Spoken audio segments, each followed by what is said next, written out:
Good day, students. My name is Tayadi Shikukuma.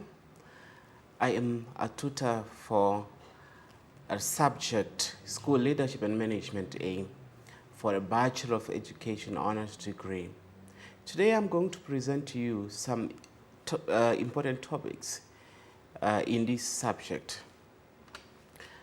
This subject, School Leadership and Management A, consists of eight units. The first unit, issues of school communication. The second unit, negotiation processes. The third unit, the establishment of harmonious relations in a school. Fourth unit, guidelines and process for recruiting and developing school staff.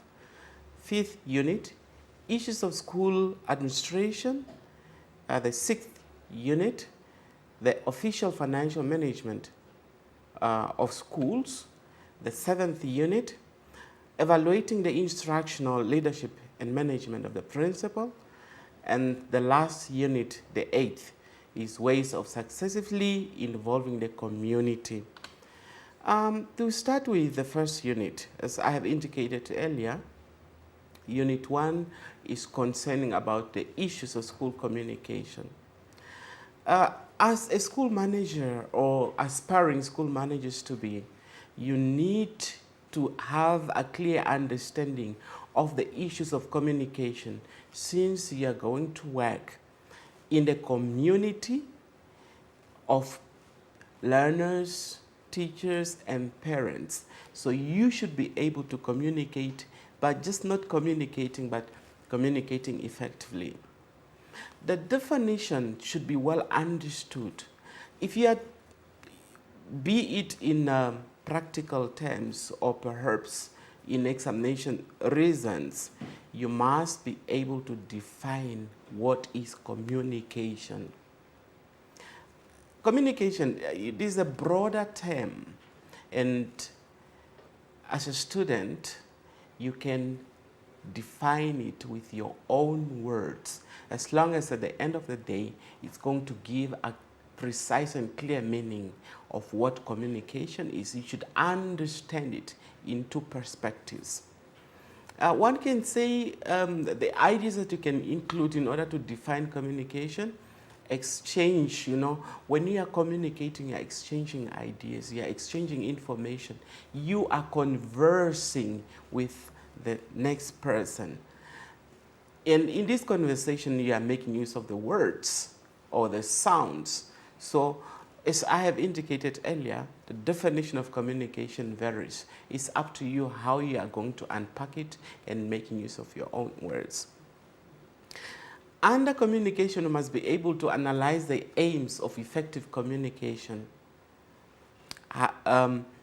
This is by means of expressing a message. Because when you are communicating, you're trying to express a certain message to a certain group or a certain individual. And understanding. When you are communicating, you must make sure that what you are communicating to the next person is well understood. You should understand what you are saying, and the person that you are communicating to must also understand what you are trying to present. Communication, the other aims of communication is to inform, to give information on a certain aspect. And as a manager of the school or as a teacher at a certain school, you must be able to communicate in different ways. We have the models of communication process, so there are a lot. Perhaps first we can have a look at linear or transmission models. And the other model is interactive models. The other one is transactional model. Transactional model is mostly on understand. Okay, what I'm trying to say is you should be able to understand each of these models. As I have indicated, linear or transmission models, interactive models, and transactional model. As a student now, you'll be able to define or describe and discuss these three types of models to your understanding.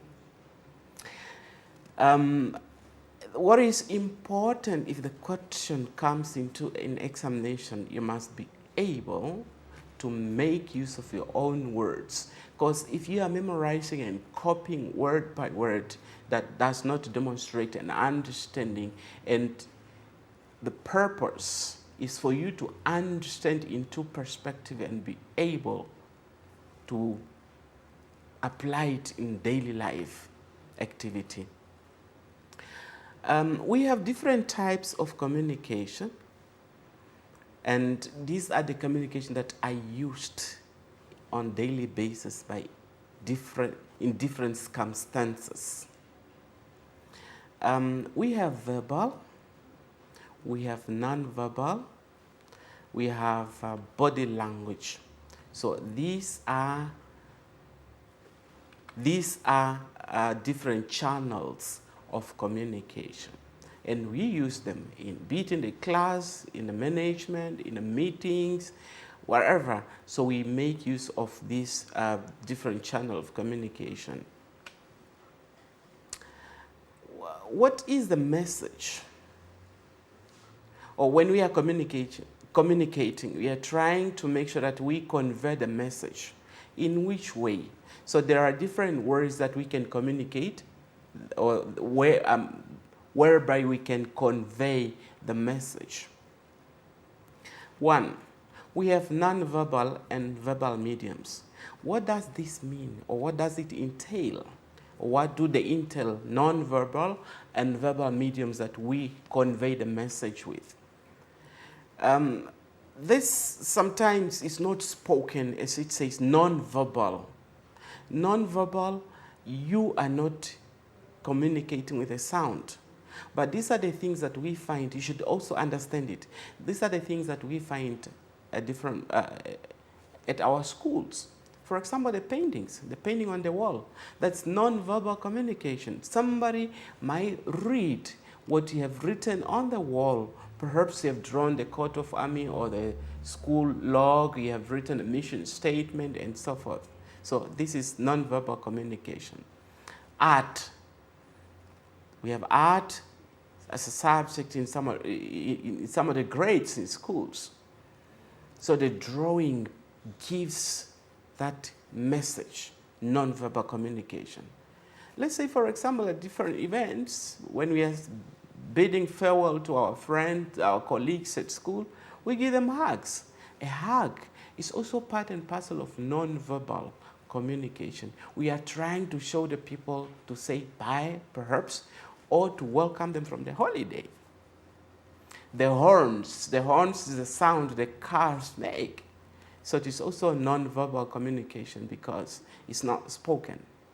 A religion, the dressing code, the uniform of the learners, it associates the learners with the school where they came from or where they are attending school. So these are non-verbal and verbal mediums. Let's talk about the other one, the way of conveying a message. We have meetings. In meetings, we communicate because this involves discussions. We discuss various aspects that are concerning the school. So through this discussion and through these meetings, we do the discussion. And this is trying to convey the message, giving instructions, and so forth. Interviews. At school level, we do sometimes consultations, and the purpose is to convey the message. As a school principal or head of department, you can get involved, if I can give an example, on one-on-one sessions, calling each teacher in your office and discuss with them a certain aspect for you to gather different information before you reach the conclusion on a certain aspect. Telephone. It's also one way of conveying a message. You can call, if you are a principal or head of department, you can call your teachers through telephone or cell phone. This is the other way of communicating or conveying a message. We have one of the trends which is really making waves, that is the emails. These days we make use of emails in order to communicate. Instead of using a telephone, you can simply drop an email using computers or perhaps smartphones. Moving on, guidelines for developing good listening skills. It's very necessary for good listening skills. Not just simply or mere listening, but what we are talking about here is good listening skills. There are guidelines that have to be followed for somebody to develop good listening skills. One, you need to be patient. When you are listening to somebody or when you are conversing, when you are into communication with a person, you need to be patient.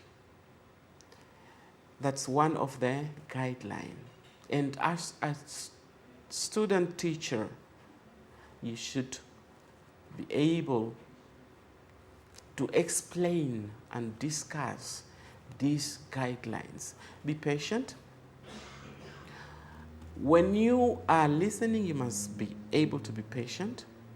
When you are listening to somebody, you should, first of all, you should make sure that you put the speaker at ease. Don't disrupt. Don't put words in the mouth of a speaker. You should not finish the sentence for that particular person. Let the person speak. So this is one of the guidelines of developing good listening skills. Stop talking and listen.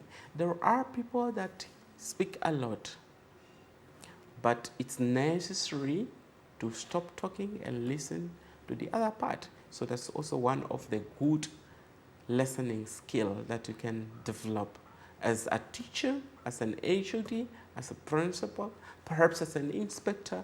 So you need these drills to excel, and you should be able to explain them. As I have said it earlier,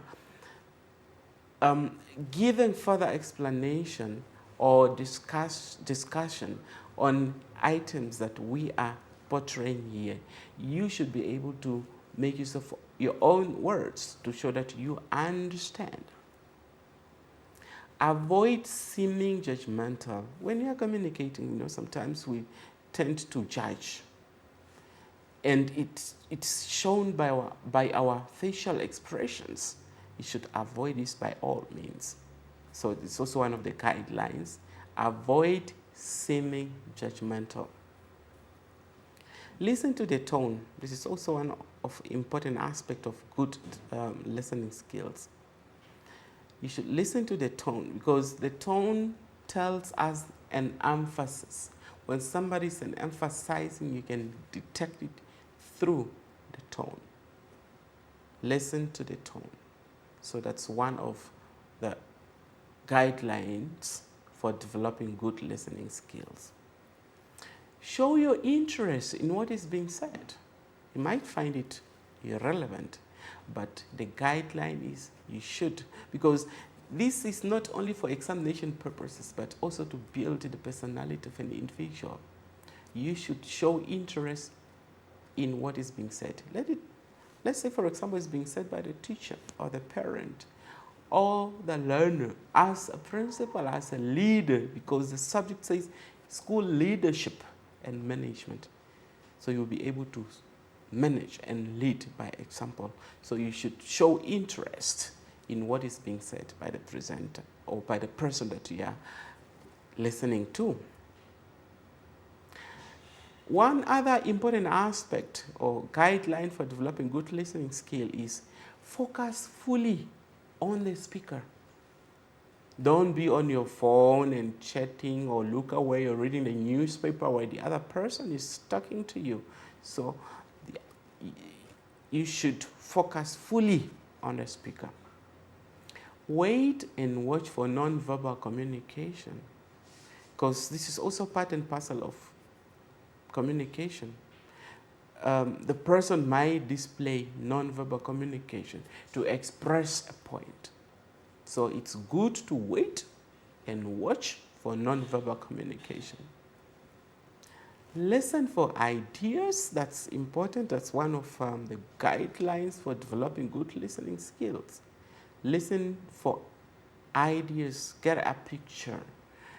You should not necessarily just pick up the bits and unnecessary information, but it's very important to listen and get a picture, the idea. What is the basic idea? We have advantages and disadvantages of written communication. We have a lot of them. As a student, you must also be able to know what are the advantages and disadvantages of written communication, because the communication can be nonverbal, can be written, etc. You should know which is which. Perhaps I can bring up one advantage or some advantages of written communication. The written communication is reliable. That's the good thing about it. It's recorded, it's on the record. It's reliable. You can make a follow-up on that. You should, as a student, you should be able to know these advantages. Written communication is also useful. It's printed, it's in black and white. It's precise, permanently recorded, and you cannot erase it because it's there, it's written, and it's circulated perhaps. And furthermore, it's organized. Written communication is organized because when you are writing, when you are communicating through writing, it needs, you have to write, you have to edit, so it's quite well organized and it's on the record. If we are to look at the disadvantages, because written communication does not only have advantages, but it has both advantages and disadvantages. The disadvantages of written communication: it takes time to produce. As I've indicated, you have to write and you have to edit the language and so forth. This is one of the disadvantages. And it's difficult to prepare. It needs time. If you are to communicate to the masses, you must make sure that what you are giving in the audience is proper, quite well organized. So it's difficult, especially if you want it to be perfect and to be errors-free. It delays feedback because it has to be written, it has to be presented, and so forth.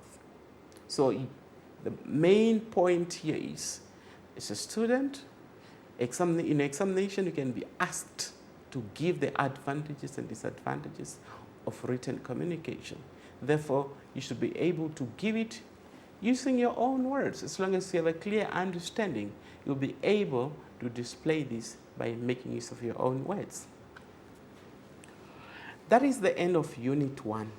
We are moving to Unit 2, which is negotiation processes. First of all, when you are involved in a certain organization, there will always be negotiations. You have to negotiate. As a student, you should be able to understand, first of all, to give the definition of what is negotiation with your own words, recommended with your own words, as long as you are going to give a correct definition of the word negotiation. It's actually up to you how you define the word negotiation, as long as you don't go astray. Definition, perhaps we can say, is a process by which, briefly, a process by which differences are settled. Because we all have our differences. And in a school setup, you cannot all be the same. There is teacher A and teacher B and teacher C, HOD, A, B, C, principal. So we are all different. So therefore, there should always be negotiations taking place at an institution. What are the school situations that lead to negotiations? We have personal clashes. You clash. Teachers clash with other teachers. Teachers clashing with the principal, the head of department. So these are the situations that lead to negotiations. That's why I have indicated in the beginning that in any organization there should always be negotiations as a result of the differences that we have as human beings at a certain organization. The other school situations that lead to negotiation is miscommunication, unfair treatment. People feel like they are not treated well, unfairly. Bullying is also one of them. The principal might be bullying the teachers. Teachers might be bullying the learners. Learners might be bullying the teachers, and the other way around also is possible. So these are the situations that can lead to negotiations, to the point where you need to negotiate. As a leader, you must know how to negotiate. And once you understand the whole process, negotiation, then definitely you will be able to write something concrete in an examination and also apply it on daily basis. Change. Any change that comes in the school. A certain head of department was appointed, and now there will be problems, Everybody's scared of change, fear of change, uncomfortable with the change that has occurred. So there should be negotiation to take place. We have the principles of negotiations, and this one you should also be able to know and explain and discuss. What are the principles of negotiations?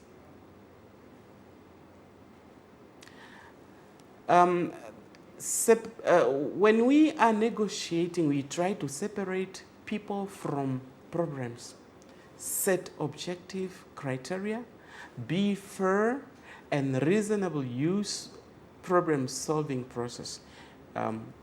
So as these are the principles of negotiations. Then we also have the phases of negotiation. As a student, you should be able to know what are these phases and what do they entail. Not only simple listening, giving them, but actually you need to discuss and understand what are the phases of negotiation. 1, planning and preparing. 2, face-to-face phase. 3, implementing phase. 4, conclusion phase. These phases go step by step. Planning and preparing comes first, because if you are to negotiate, you need to plan and prepare for that negotiation. Consider certain aspects that have to be included in the negotiation process.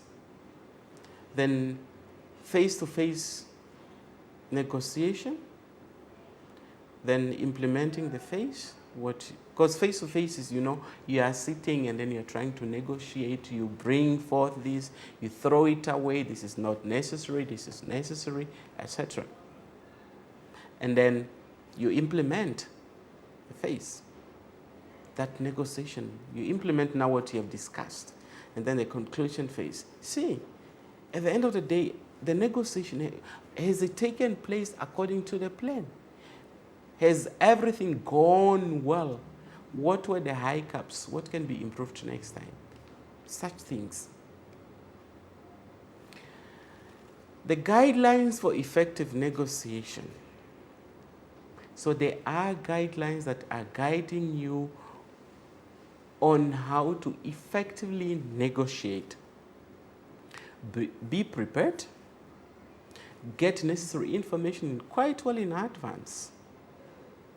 Gain understanding of their problem.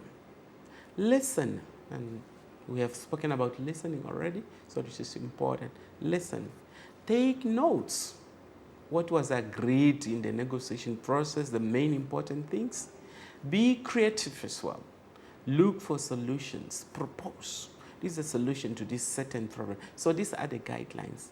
And at the end, you should also set realistic deadlines for implementation. We have come to the end of Unit 2. Now we are going to proceed with Unit 3. And Unit 3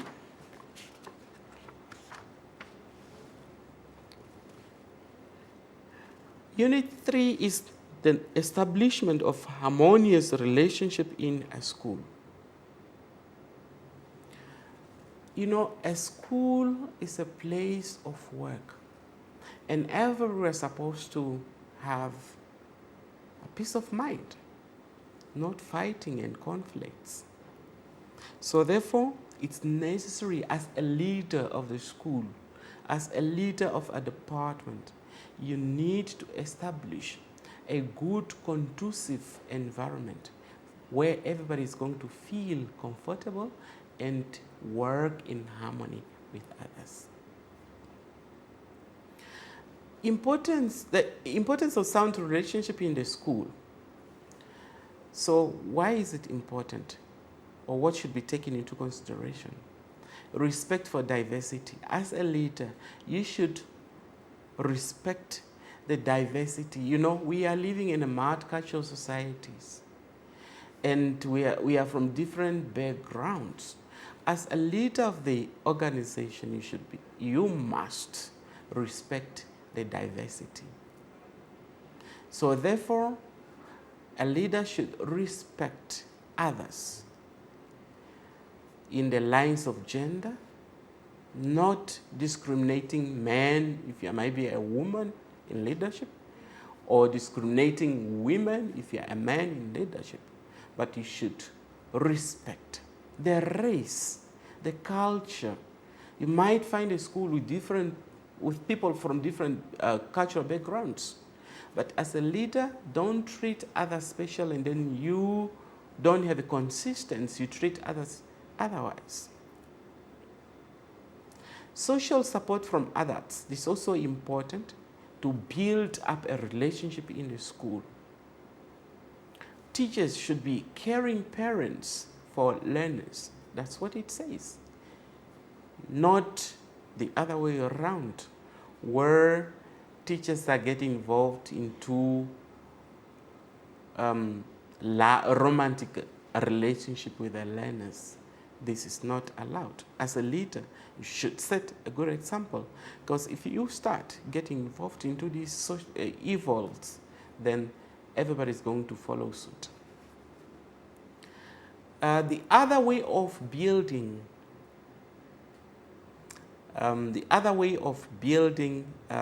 sound relationship in the school is the social support from learners. You know, as a leader, you should make sure that there's an establishment of groups at school, beneficiary groups.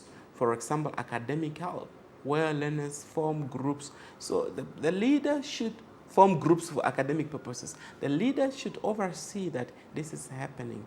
It's their obligatory perspective to make sure that they lead by example, but they should let the learners follow in that direction. Okay, we can talk about groups, as I have indicated. The groups to be established in a school. These groups sometimes, it's not being dictated or directed you should establish them. But they can be established either formal or informal. Sometimes, as teachers or learners, they don't realize they have established these groups. It can come automatically. When the groups are being established, especially the formal one, they are guided by certain elements, successful elements. For the group to be successful, there should be trust. It should be trust amongst the group members for them to form such a group, be it formal or informal. Most of the groups, especially for the learners, they are formed as a reason of study purposes. They want to study, you find them, they are discussing life science, geography, history, English, and so forth. The advantages of group work, of course, be it on the side of the learners or the teachers. So you should study this and understand what are the advantages of establishing a group as a student. Because if it comes in examination, then you'll be able to present what are the advantages on both sides. The advantages of having groups at school on the side of the teachers and the side of the learners. We have different phases of a group. We have the development and phases of group development, excuse me. The phases of group development, we have forming, we have storming, we have norming, we have performing. These are 4, but you should be able to see or to know what does each entail. And we have the the attitudes and personality traits necessary for the establishment of sound human relations. What are these? The attitudes and personality traits or characteristics that are necessary for establishing sound human relationship. We have trust, mutual respect, mindfulness, consistency, and open communication. So these are the attitudes. The attitudes. Okay, the guidelines for establishing harmonious relations, as the unit says. The guidelines should be approachable. If you are you want to have a strong relationship in a group, be approachable, especially if you are a leader. If you are a principal, you should be approachable. Not like when the teachers want to see you in your office, they are scared. I'm not going to that office. Head of department, I'm not going to that head of department's office. You must be approachable. Moreover, you need to apologize if necessary. Most of the leaders do not want to do this. They think they will be seen as weakest links. But that's not the case. Apologizing is a strong character, and people are going to respect you for that as their leader. Respect people regardless of their economic status. From the cleaner, the learners, the school board, the teachers, the head of department, if you are the principal, you should respect. Value other people's privacy. Don't pinch into other people's private life, for example. We have come to the end of Unit 3. And now I'm going to present to you Unit 4. To start with, Unit 4. Unit 4 actually is the guidelines and processes for recruiting and developing school staff.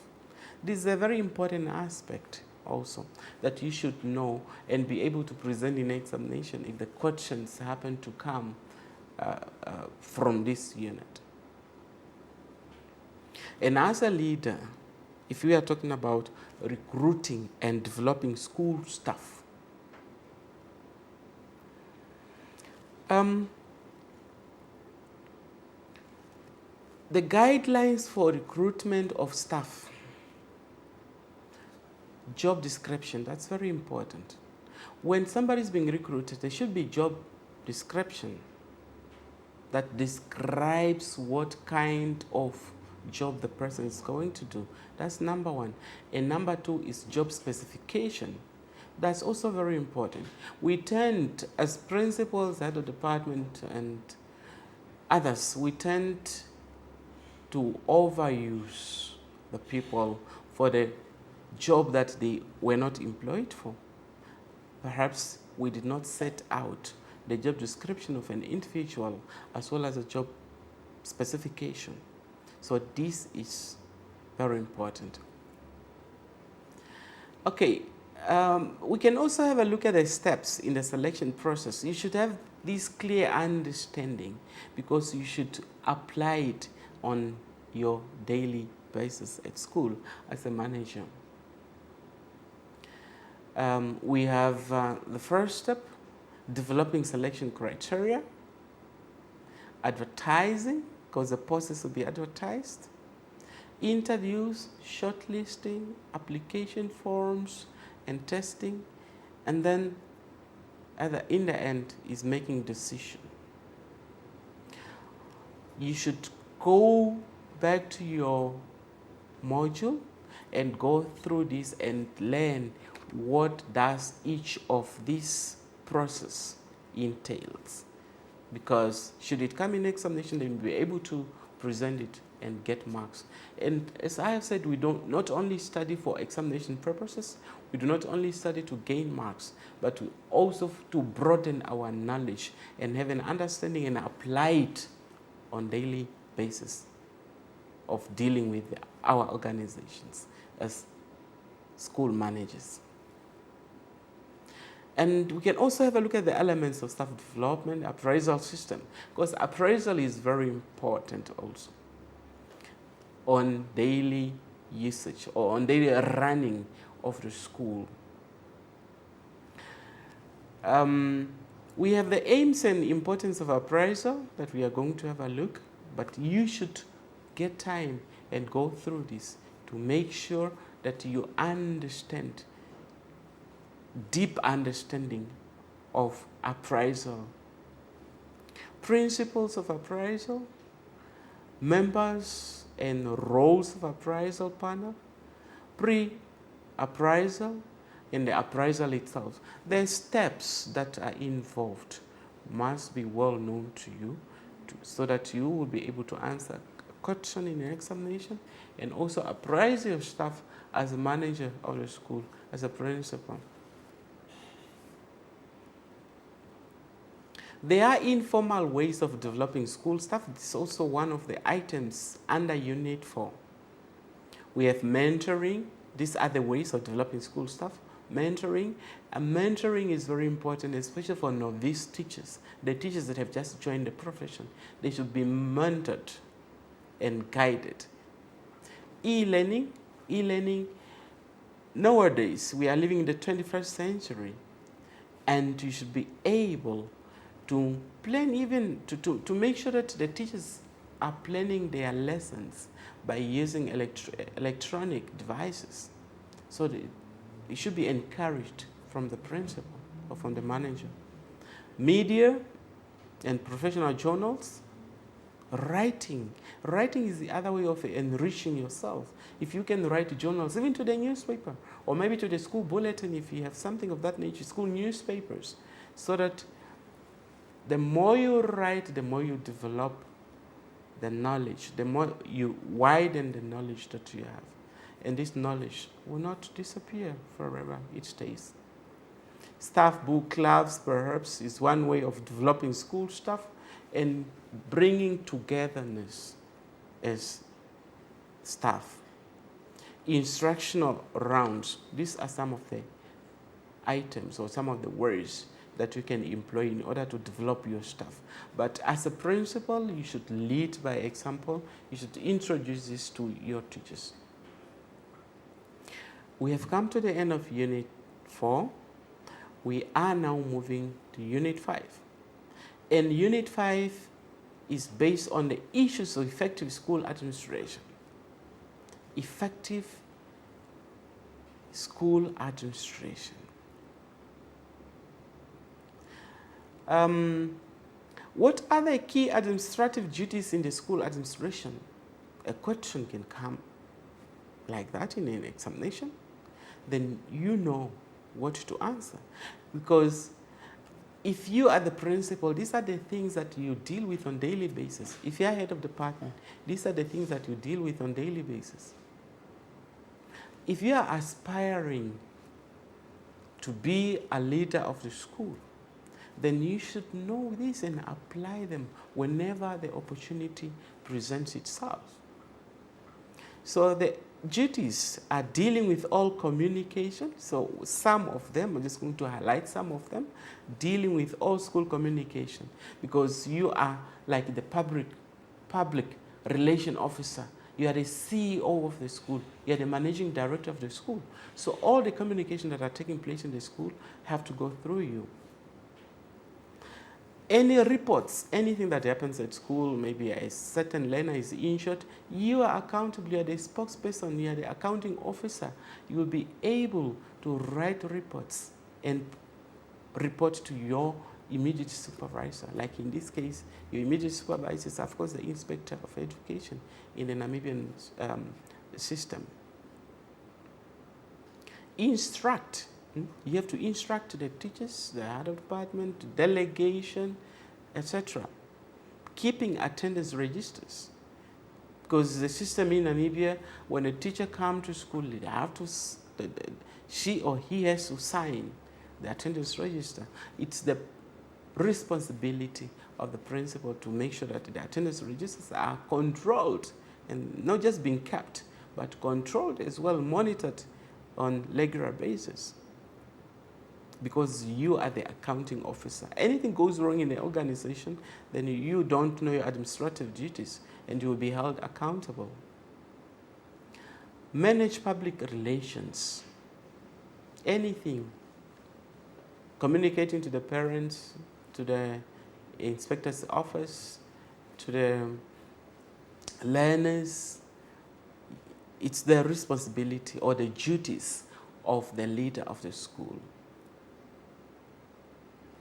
Today we are talking about the values of computerized information, because we cannot live in the 40s, 1940s, whereby things are just written and they are not computerized. So it's quite necessary to make sure that we have computerized information. So it's quite valuable.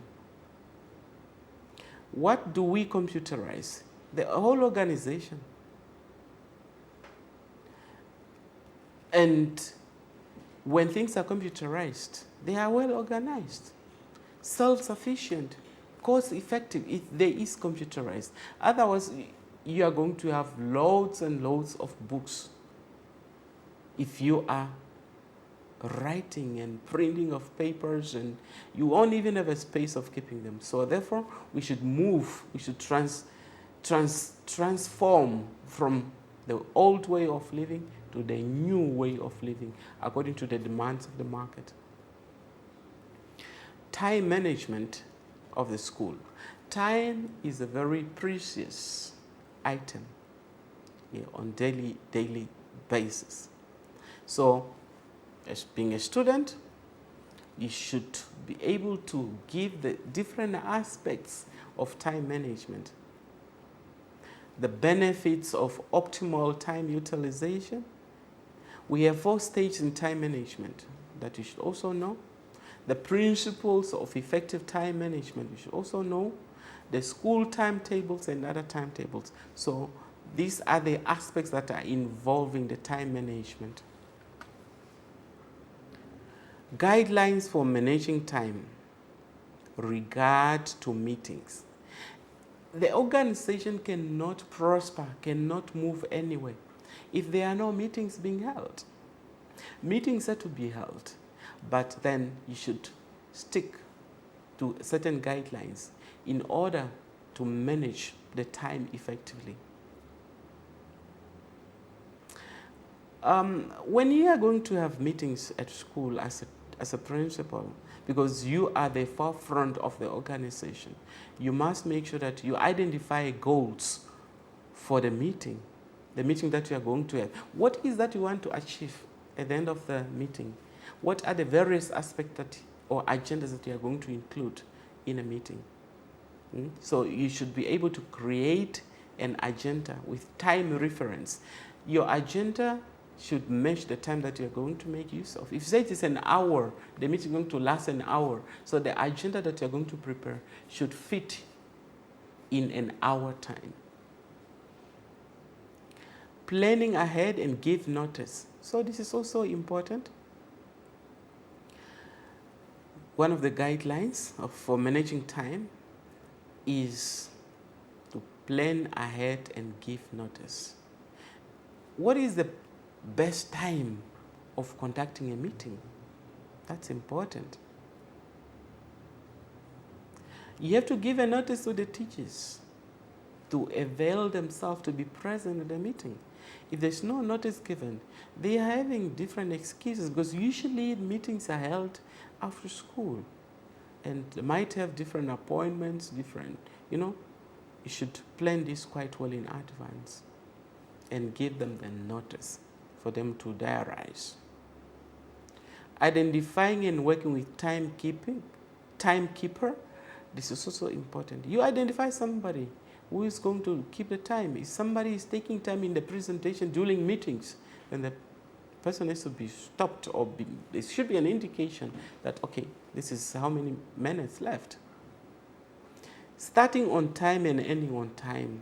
I know in Africa we say we are African, and then we are never late. Prolonged time in the meetings might cause some boredom, and next time the staff members might not turn up for meetings. So therefore, the time that is indicated, starting at 8 is ending at 9. It should be that. Starting at 1 o'clock, ending at 2 o'clock. It should be that. So it's very important. Knowing your attendees. Who are the people going to be present? And what approach should I use? What language do I use? Etc. So this is important. So these are the guidelines for managing time with regard to meetings. And as a student teacher, sometimes you're the manager of the school, sometimes you're our student, you must know what are these guidelines and understand them into perspectives. We have come to the end of Unit 5. We are moving to Unit 6. And Unit 6 is efficient financial management of schools, money issues. This is one of the sensitive part when it comes to management. Because the school cannot run without financial means. The Namibian school dilemma of, free primary education has been introduced, but there are various dilemmas that we are faced with. Since we are on the ground, you know what are these. And if a question comes in examination, you'll be able to know and present it according to your own knowledge, your experience as being a teacher, as being a principal, as being a head of department at schools. You know how it works and what are the dilemmas that we are faced with. So we are faced with this dilemma of free basic education. Why is it a dilemma? We have a problem of poor parents. And these parents are not able to provide finances, because now, since the free primary education was introduced, parents do not have to give anything. So therefore, the government has thought of introducing free primary education to make sure that all the children in Namibia are educated. They get that education, the background, the basic. The dilemma here also is the little financial support from the government. The government is not providing enough to cover all the needs of the schools. The other dilemma is large classes. In large classes, teacher-learner ratio is not being followed. It's a problem that we are sitting with at schools. We want to, but it's a dilemma, it's a problem. So these are the presentations that you can present in examination, in writing. the situations are not conducive because we are still having this dilemma of learners that we don't have proper structures at schools. Learners are being taught in corrugated irons. It's very hot at times, cold, raining, and they are being taught in this. It's a dilemma that we are sitting with. Many schools are in rural areas. There's no electricity. The teacher wants to make use of the computer. I've spoken about computerizing information. Is it really doable? It's a dilemma that we are sitting with. Lack of teaching and learning aids. Teaching and learning aids. It's also a dilemma. Okay, now, as I have said it earlier, as a principal of the school, you have to think outside the box and find ways and means. And the question can come that way, and then we'll be able to tackle it, and looking at the experience that we are sitting with. As a principal, you are, or the head of department or aspiring principal, you must be able to manage the school finances. The school financial policy must be developed. Administrative structures of handling finances should also be in place. The school fund account, records of incoming and outgoing finances, because as I said, you are the accounting officer. Or you will be an accounting officer if you are not yet a principal, you are not yet in a management position. So you will be able to handle all these. Financial accounting, fundraising projects. So spearheading them. As you know, the parents are no more going to pay the school fees, and the schools are going to face financial crisis. The little that they are getting from the government will not be able to finance all the needs in a school. The measures of financial control. As a principal, you must be able to draw up criteria to ensure the school's resources are effectively used, not being wasted, and there's no control. There must be control, but as the head of the school, you should be able to do this. Monitoring and evaluating financial progress. How much do we have on the account now? How much money should you fundraise for a certain aspect, etc. Taking corrective measures if they are needed, just to make sure that the finances are controlled. There is a way. The government's role. What is the government's role in generating income for schools? The government has also to play a role to make sure that the schools have generated income. Not only the money that the little money that the government is giving to the schools, if it's little. They have to give the financial control and support. They have to provide the mechanism. What are the mechanisms that they should put in place? Organization and administrative advice. They should advise the schools, the school board, the school principal on how to manage the fund and how to raise the fund. They should also create networking opportunities in order to generate income, maybe from ambassadors, through ambassadors of different countries, and different ways. As a principal, you should be able to present this. The role of the government in assisting is to generate more income. The government is to generate more income for the schools. Paying grants to school, paying teachers' salaries, assisting school to establish money-generating projects, financing the construction and rehabilitation of the school, providing the buildings. The government can also do indirect contribution, by training teachers, preparing syllabuses, materials, and providing inspectors also to inspect the schools. We have come to the end of Unit 6. Now we're moving to Unit 7. Unit 7 says, or it's titled, Evaluating the Instructional Leadership and Management of the Principal. We have 5 principles of competence-based education that underpins the management of the curriculum and instructions. Number 1, learners advance through demonstrated mastery of skills or subject. Number 2, you should be able to, as a student, you should be able to know these 5 principles and what do they entail. Number 2 is measurable learning objectives. Number 3, meaningful assessment. 4, differentiated support to learners, because learners have different needs. They should get different support according to their needs. And number 5, as I said, there are only 5 principles. Learning outcomes leads to application of knowledge. The plan should be like that. The learning outcome of the syllabus, of the subject, should lead to the application of knowledge. The principal's role in managing the curriculum. The principal has roles to play in order to make sure that the curriculum is managed.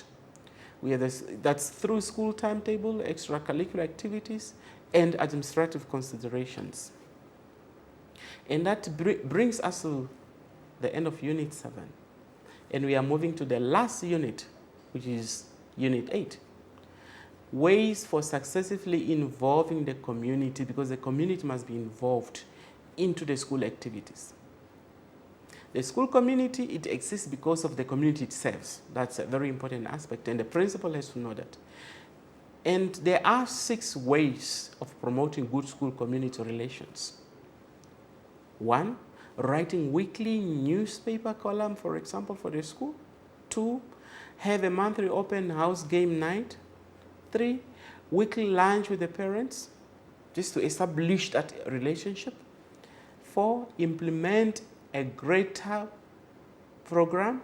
And 5, have a monthly potluck lunch for staff members. 6, recognize the educator of the month. So these are small things, but they add value to the school and its stakeholders. 7, conduct a yearly business fair.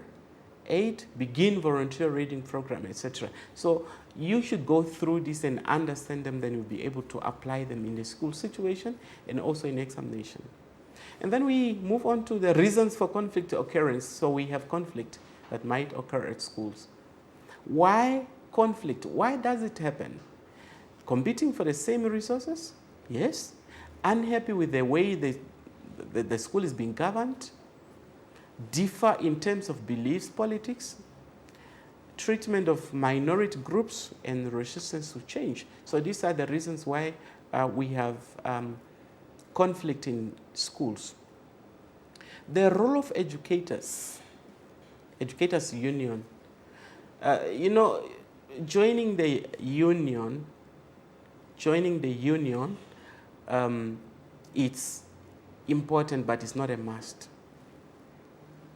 We joined the union for legal protection, debate platform on educational trends, gaining of salary increment benefits, professional development. You know these unions in Namibia, we have NANTU, TUN, and others. So the school board has a power, a certain power. The school board can appoint, review, remove the principal, develop and maintain a healthy relationship with key stakeholders, and can also establish different committees.